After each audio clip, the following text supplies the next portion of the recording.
Okay, let's talk about a smart little switch in business accounting that can save you a ton of time and headaches. It's a strategy that keeps the tax authorities happy, keeps investors confident, and most importantly, keeps things simple for you. Every entrepreneur should know about this, so let's get right into it. All right, let me paint a picture for you. You land your biggest sale of the year on, say, December 20th. You deliver the service, the client's thrilled, but that invoice doesn't get paid until January 10th. So here's the question.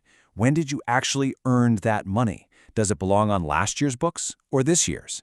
Your answer to that question is really at the heart of the whole accounting puzzle we're solving today. And this puzzle really comes down to two different ways of looking at your money.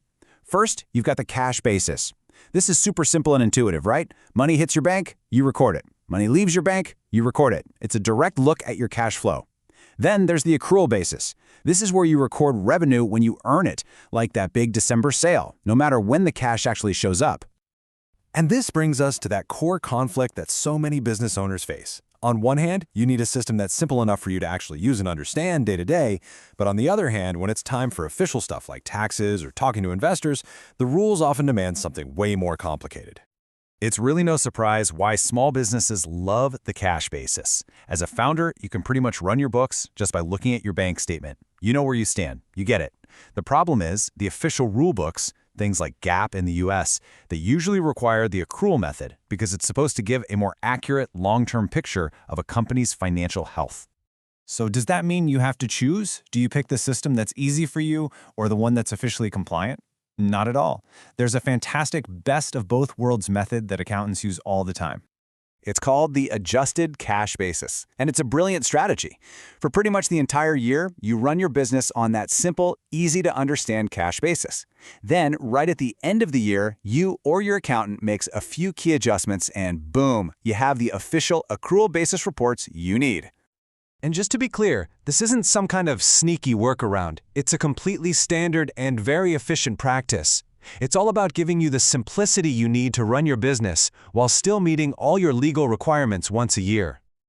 So what does this smart switch actually look like? Well, you can think of it like a quick, focused tune-up for your financials, right at the fiscal year's finish line. Now this is the really cool part. Step 1, you do what's easiest all year long. Just track cash in and cash out. Step 2, at year end, you don't have to redo everything. You just focus on that critical cutoff period, a few weeks before and after the new year. Step 3, you make a few precise little tweaks to get everything in the right bucket for those official reports. That's it. So what are these key adjustments? It really comes down to just a few areas. We're talking about sales you've made but haven't been paid for yet. That's your accounts receivable. And bills you've received but haven't paid. That's accounts payable. You might also look at inventory or expenses you paid for in advance. The whole point is, it's just about correcting the timing for a handful of items. Of course, the million-dollar question is, are the tax authorities okay with this?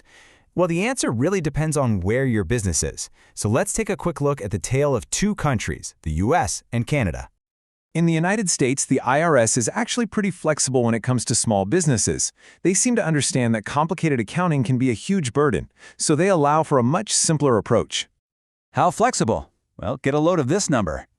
For the 2024 tax year, if your business has average annual gross receipts of less than $30 million over the last 3 years, you can generally use the simple cash method for your taxes. That threshold covers the vast majority of small and growing businesses. Now, let's head north of the border to Canada. And well, it's a completely different world.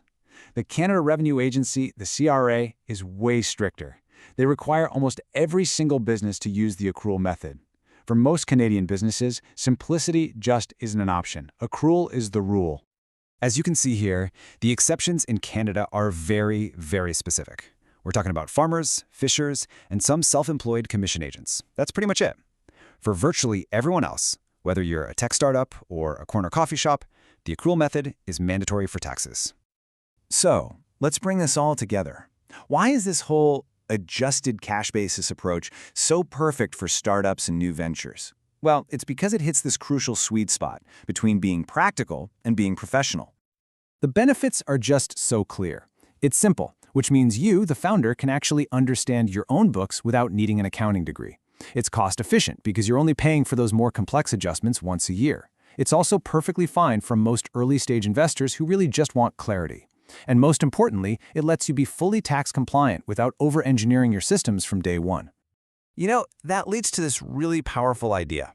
Trying to force a massive, complex, big company accounting system on a tiny startup before it's ready, it's often a recipe for disaster. It's expensive, it's a time suck, and if it's done badly, it can actually scare away investors. The much smarter path is to start simple and let your systems adapt as you grow. So let's end with this one thought. Your accounting system should never feel like a chore you dread. It should be a simple, clear tool that helps you make better decisions. So I'll ask you, is your current system a tool, or has it just become a chore?